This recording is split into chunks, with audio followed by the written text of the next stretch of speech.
I've had this conversation with a lot of people on the podcast actually, because I'm a firm believer that it's really hard to judge breaking because it's essentially an art form, and I like to make the comparison to painting. How do you judge this painting versus that painting? There's a lot of things you can do, like color composition, brush strokes, whatever, you know, detail, all these different things. But ultimately, when you go, I like that one more than that one, you're just taking all those aspects and saying, this one matches the stuff that I like the most versus that one.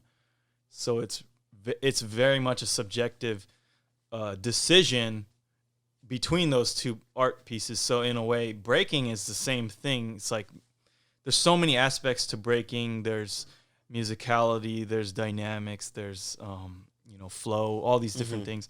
And everyone's gonna have their own opinion about what they like the most. And so when you're judging between these two guys, given that they didn't crash or anything or break their face, you're going to go, okay, this guy... Can you break your face and it not be a crash? I mean, I don't know, Tiny Tim? For people who don't know, Tiny Tim is a B-boy. Shout out to Tiny Tim. What up, Tiny Tim? He jumps on his face and does all sorts of crazy stuff, and it's like that's his thing. He's got no nerves in his body. He must not, because... He just drops on himself. He'll do a front flip. It's dope. Yeah, it's dope. I mean, he dope. flips over some crazy stuff. This is not a clown. This is a boost, because he is literally the coolest. Like, he'll just throw him over a car. He's fine. He's he should get into stunt work, honestly. You know those little clown dolls that like you can't knock them over. Yeah, the little punching ones, dude. He's one of those. Like, you throw those and it's just like, and he lands on his feet. You're like, oh, okay, how did that? Play some dopey music. Yeah, he's one of those. Anyways, shout out to Tiny Tim. But when you're judging between those two guys, ultimately you're gonna go to your overall opinion about it. So, when you're going to the Olympics now, you really need to have some. You need to be able to quantify that is the ultimate goal. And so I haven't figured out a good way to do that. I know there's a couple guys that have tried to do it, like Dizzy. Like the hour system and the R16 system? That's Dizzy's. Yeah, that's Dizzy's system. Are those two different ones? Am I talking about the same thing? I'm pretty sure it's the same thing. Okay. It's the one where there's like... what's the other? There's 5 categories. Yeah, but and there's like one judge for each. Yeah. But what's the other system then? The BC1 system? Is that's still just 3 judges, isn't it?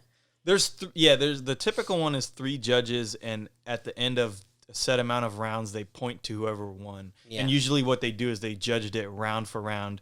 So round 1, maybe B-Boy A took it.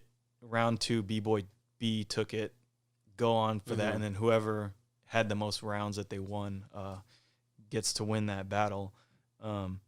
That's the typical thing I've seen. And I guess determining who won each round usually comes down to who flopped. Especially once with B-Boys on such a high level. Yeah. It's usually always kind of like this until someone does something to stand out or to fall off. Yeah. So like they either, hit some like crazy combo and then the other guy just doesn't meet that. Yeah. Every time I talk to anybody about this, I always say that the only universal quantifiable criteria we have in really dancing is a crash. Is you can go like that crash looked a lot worse than that crash, or that guy crashed and that guy didn't.